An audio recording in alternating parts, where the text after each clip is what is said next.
Olá, tudo bem? Bora para mais uma exploração juntos. Hoje a gente vai olhar para um texto devocional lá do dia 15 de maio de 2025. O título é O Caminho para o Vale da Bênção, daquela série Família, Fé, Amor e Esperança.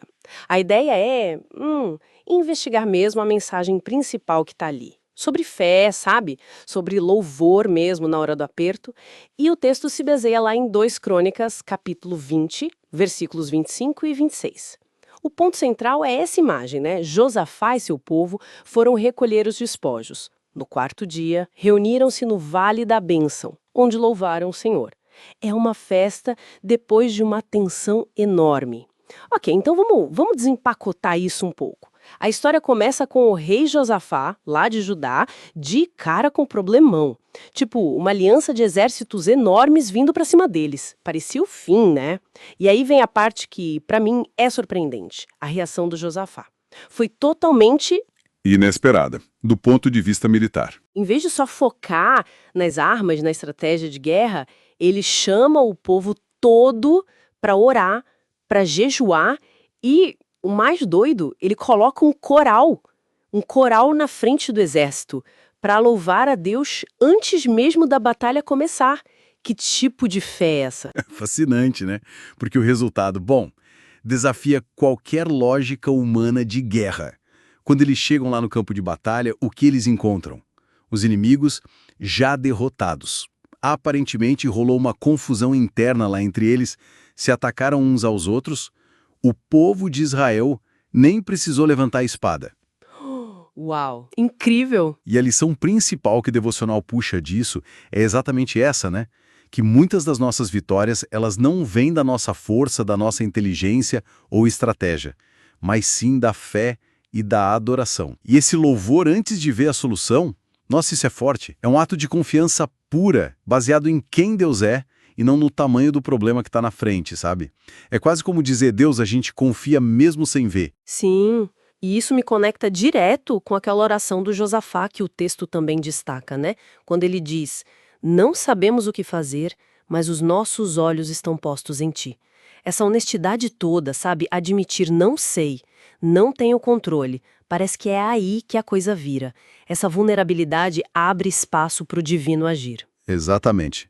É reconhecer a própria limitação. E tem também o simbolismo do lugar, né? O deserto de Jeruel. O nome significa Deus ensina. Se a gente conecta os pontos, a grande aula ali não foi sobre táticas de guerra, foi sobre confiança. Onde colocar a confiança? O devocional sugere que foi um processo que transformou o medo, que paralisa, em esperança, que move. O deserto virou uma sala de aula, né? Que perspectiva interessante, o deserto como sala de aula. Gostei disso. E é por isso que o lugar depois é chamado de Vale da Bênção. Não era só por causa dos despojos, das riquezas que eles recolheram, que foram muitas, por sinal. Era principalmente pelo reconhecimento. Olha, essa vitória veio de Deus. A fé e o louvor que vieram antes, segundo essa leitura, transformaram um cenário de desastre total num lugar de celebração, de testemunho do cuidado de Deus. O deserto da dificuldade virou um vale de bênçãos. Então, assim, amarrando tudo que a gente conversou, a mensagem forte que esse devocional traz é que essa confiança ativa em Deus, expressa pelo louvor mesmo quando tudo parece incerto, pode levar a resultados que a gente nem imagina. É a fé que age antes de ver o resultado, né? Exato. É mover-se pela promessa, não pelo problema. E o texto termina com umas perguntas pra gente pensar, né? Coisas do tipo, a gente costuma louvar a Deus só depois que a vitória chega? Ou será que a gente consegue louvar antes, no meio da tempestade? Onde será que, na nossa vida, o medo tá falando mais alto que a fé? E dá pra gente olhar para as nossas lutas de agora e enxergar nelas potenciais vales da bênção lá na frente, pela ação da graça de Deus? São perguntas profundas, né? Com certeza. Isso levanta uma reflexão muito importante para os nossos dias, para os desafios que a gente enfrenta hoje. Como essa história de fé coletiva, de louvor que vem antes da solução, como isso se aplica hoje, nas nossas batalhas pessoais, familiares ou até como sociedade? Que cara teria esse louvor antes da vitória nos dias de hoje, hein? Fica aí essa provocação para a gente pensar. Uma ótima provocação mesmo para a gente fechar. Muito bom conversar sobre isso hoje.